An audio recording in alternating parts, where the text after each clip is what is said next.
नमस्कार, मी शीतल. आज आपल्यासोबत त्याग याविषयी बोलणार आहे. त्याग हा शब्दच अतिशय मोठ्या अर्थाचा आहे. काहीही नसताना घरदार सोडणे आणि परमार्थाला लागणे हा काही संसाराचा त्याग नाही, तर ही पळवाट आहे. या उलट सर्व काही असताना परमार्थाची लागलेली ओढ आणि संसाराचा केलेला त्याग हा खरा त्याग आहे. असा त्याग संतांनी केला. तो आपल्याला शक्य नाही म्हणून आपण त्याग शब्दासाठी पात्र नाही असं नाही. त्याग हा नैतिकतेचा कणा.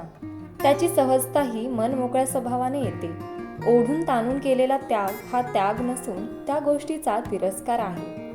अगदी लहान असताना रडत रडत शाळेत जाताना अश्रू भरल्या डोळ्यांनी भुरकट होत चाललेल्या आईला पाहताना हीच त्यागाची भावना आहे सांगूनही खरे वाटले नसते.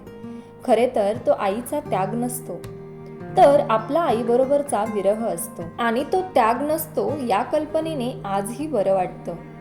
पण आपल्या प्रत्येकाच्या आयुष्यात त्यागाची सहज भावना असलेली पहिली व्यक्ती येते ती आईच. कर्तव्याची एक श्रेष्ठ भावना तिच्यात असते. अनेक गोष्टींचा त्याग करत ती आपल्याला मोठे करत असते. आपल्या बालकासाठी केलेल्या त्यागाच्या तेजावरच तिचा उत्साह द्विगुणित होत असतो. मदत आणि त्याग यामध्ये खूप अंतर आहे. एकमेका सहाय्य करू अवघे धरू सुपंथ या उक्तीप्रमाणे आपले पोट भरलेले आहे म्हणून उरलेले अन्न टाकून देण्याऐवजी आपल्याला जसं पोटभर अन्न मिळत आहे तसं एखाद्या गरजूलाही मिळावे म्हणून दिलेले अन्न ही खरी मदत. अशातच स्वतःकडे 2 वेळच्या जेवणाची सोय नसताना आपल्या हातचा घास दुसऱ्या गरजू व्यक्तीच्या मुखी घालणे याला मात्र त्याग म्हणता येईल. स्वतःच्या हितासाठी केलेला त्याग हा प्रासंगिक म्हणता येईल. नको असलेल्या गोष्टींचा त्याग करणं भोंदूपणाचं लक्षण आहे. घरातील वयस्कर व्यक्ती मरण पावली तर काहीतरी पदार्थ वर्षभर त्याजावा अशी रूढी आहे. मृत व्यक्तीच्या आवडीचा पदार्थ सोडून त्याला स्मरावं हा संकेत त्यामागं आहे. पण काही लोक आपल्याला जे आवडत नाही ते सोडतात. सर्वसामान्य माणसं त्याग करीत नाहीत, फक्त त्यागाच्या कल्पना करतात. त्यागाचा विचार मनात आला तर फाटे फोडतात. त्यांच्या त्यागाच्या कल्पना परिस्थितीप्रमाणे असतात. आपण केलेला त्याग बरोबर आहे की नाही हे तपासणारे दुसरे जाणकार असावे लागतात. जसा स्वतः लिहिलेला पेपर स्वतःला तपासता येत नाही तसंच त्यागाचे आहे. त्यासाठी दुसरे श्रेष्ठ मत असावे लागते. चुकीच्या कार्यासाठी केलेली मदत आणि चुकीच्या माणसांसाठी केलेला त्याग हा नेहमीच निरर्थक असतो. त्यामुळे सध्याच्या काळात मदत आणि त्याग दोन्ही विचारपूर्वकच करण्याची आवश्यकता आहे. आपल्या धर्मशास्त्राप्रमाणे आपण जे काही कमावेल त्याचा 10वा भाग दानधर्मासाठी खर्च करावा, पण त्याहीपेक्षा माणसाने त्याग करतानाही हातचा राखूनच करावा असं मला वाटतं. आजच्या कलियुगात आपण जेवत असताना कोणी उपाशी आला तर त्याला आपलं संपूर्ण ताट देण्यापेक्षा त्यातील काही भाग देणंच हिताचं ठरेल. कित्येक लोकांनी आपल्या भावंडांसाठी आपल्या स्वप्नांचा त्याग केला, पण नंतर भावंडे मात्र आपली स्वप्ने जगण्यात व्यस्त झालेले असतात. त्यामुळे कशासाठी कशाचा त्याग करावा हे समजणे महत्त्वाचं आहे. एका धर्मशाळेतून एक गृहस्थ बाहेर पडत असतानाच एक साधू आत शिरत होता.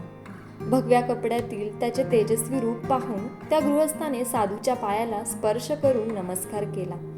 लगेच त्या साधूने गृहस्थाच्या चरणी लोटांगण घातलं. हे काय साधू महाराज? या प्रश्नावर साधू त्या गृहस्थाला म्हणाले, अरे तुझा त्याग मोठा आहे. मी परमेश्वराच्या प्राप्तीसाठी साधा प्रपंचाचा त्याग केला, पण तू प्रपंचासाठी साक्षात परमेश्वराचा त्याग केलायस म्हणून तुझ्या महान त्यागाला दंडवत. आता त्यागाचा दुसरा पैलू असा, पतीच्या विचारात देहभान हरपलेली एक स्त्री वाटेत प्रार्थना करताना वाकलेल्या साधूच्या पाठीवर पाय ठेवून पुढे जाते. साधूला राग येतो. तो तिला खडसावून विचारतोही. यावर ती शांतपणे विचारते, मी तर एका माझ्यासारख्याच सामान्य माणसाच्या विचारात देहभान विसरले होते, पण साधू महाराज तुम्ही प्रार्थनेत परमेश्वराच्या चिंतनात असतानाही देहभानावर होतात, म्हणजे तुम्ही एकरूप झाला नव्हता त्या परमेश्वराशी. साधूला त्याची चूक लक्षात आली. त्यागही असाच तल्लीन होऊन प्रामाणिकपणे करायचा असतो. आज आपल्यासमोर आदर्श म्हणून उभ्या असलेल्या कित्येक विभूती त्यांच्यातील त्यागामुळे असामान्य बनल्या.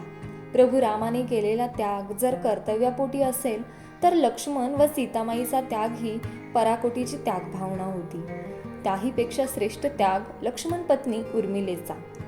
त्याग निरांजनातील वातीसारखा असतो. ती वात स्वतः जळते, इतरांना प्रकाश देते. त्यागाला मूल्य नाही. सामान्य माणसं स्वतःच्या शिंपल्यात राहतात, त्यामुळे मोठे त्याग त्यांच्यापासून दूर असतात. आपल्याला त्याग करायचा असेल तर आधी स्वतःशी निश्चय करावा. आपल्यातील दृष्ट प्रवृत्तीचा, मीपणाचा त्याग करावा. निरपेक्ष भावनेने केलेला त्याग आपल्याला प्रगतीपथावर नेतो. स्वार्थ आणि त्याग एकत्र राहू शकत नाही. स्वार्थाचा त्याग केला की व्यक्तिमत्वाला जणू झळाळी येते.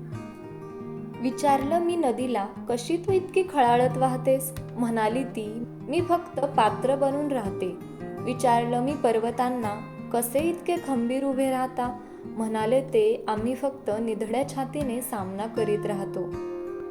मग विचारलं सूर्याला, कसा बरं इतका तेजस्वी आहेस? म्हणाला तो, मी फक्त प्रकाश देत राहतो. रात्र झाली अन विचारलं चंद्राला, कसा तू इतका शीतल आहेस? म्हणाला तो, मी फक्त रूप बदलत राहतो. विचारात मीच पडले, उमजले नाही काहीच, म्हणून त्यांच्याच वंशा गेले. नदी आपले अस्तित्व समुद्राला देऊ पाहत होती. पर्वत आपली झीज भरू पाहत होते. सूर्य स्वतः जळत होता. चंद्राला ग्रहण लागतच होतं. अन जाणवलं मग त्यांचा त्याग हाच त्यांचा आनंद होता. धन्यवाद.